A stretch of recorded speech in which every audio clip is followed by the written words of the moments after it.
overview. So before I did this presentation, I had never heard of one. And after conducting the research that we needed to for the occupation description and occupation outlook, I discovered that this job would be a good fit for me sometime in the future.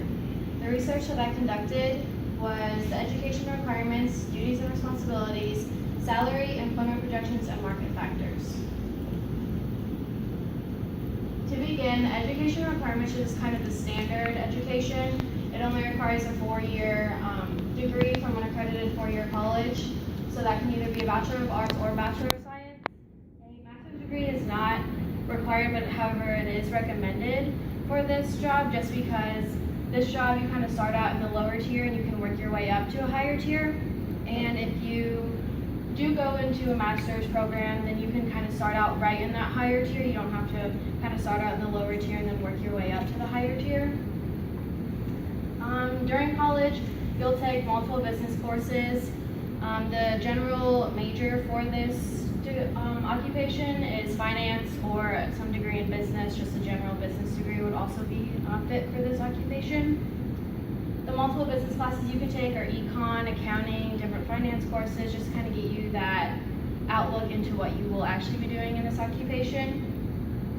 A requirement that you'll need is a FINRA certification. This is not required before you enter a job because you do have to have a sponsor for employment in order to be FINRA certified.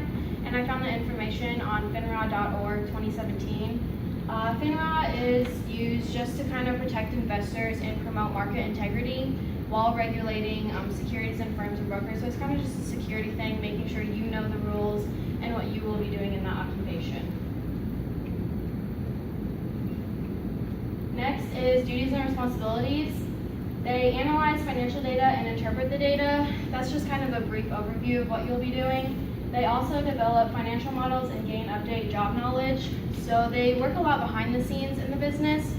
Almost all businesses have some kind of financial analyst to kind of do their finances and to make sure that they're doing okay. They're kind of like the money person, I guess, for a business.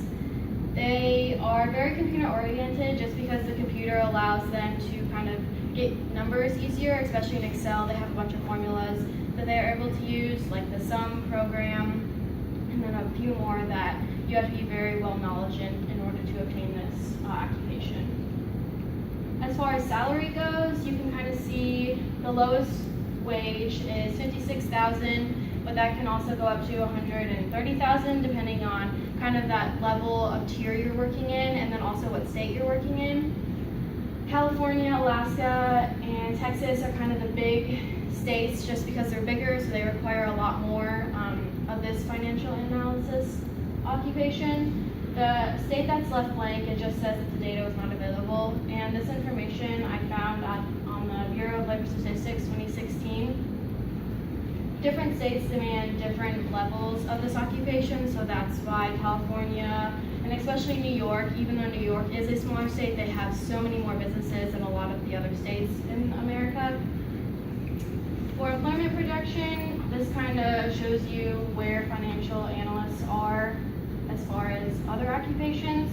As you can see, total all occupations only have an employment projection of 7%, while a financial analyst has an employment projection of 12%. That's only a 5% difference, but as you can see, like a 5% is a lot in the economy that we're living in just because it can be very difficult to find a job. I got that graph from the U.S. Bureau of Labor Statistics Employment Projections Program, and that was in the year of 2016 just because the information from 2017 is not yet available because we're still in 2017.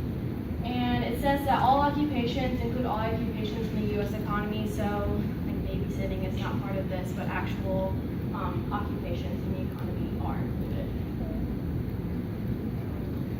For market factors, these are just a few of them. I only put 3 up. The 3 that I did find are government, international transactions, and stock market. The reason that the government is such an influence on this occupation is because if the government is not doing well, then this occupation is probably not doing well either. And as far as government, it's kind of the economy as a whole. All of these market factors kind of flow together because they're all dealing with how an economy is running.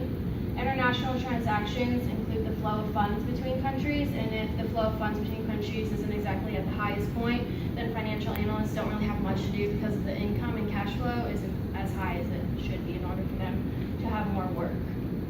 I found these market factors on 4 factors that shape market trends, and that is the Mitchell source of 2017. And the last market factor that I found is the stock market. And the stock market is very dependent because when the stock is down, investors aren't willing to invest their money as much just because they don't want to invest in a poor company. So that way financial analysts aren't really getting that cash inflow from new investors. They're just kind of like the old ones. However, when the stock market is stable, they are able to invest and have a higher occupation and job outlook just because if the economy is doing better than their job, they're having more to do because of the cash flow and increases in the economy. And I found that information on Investopedia in 2016. In conclusion, I hope you guys know a little bit more about financial analysts. I know that I didn't know much about it before I did the occupation description and occupation outlook.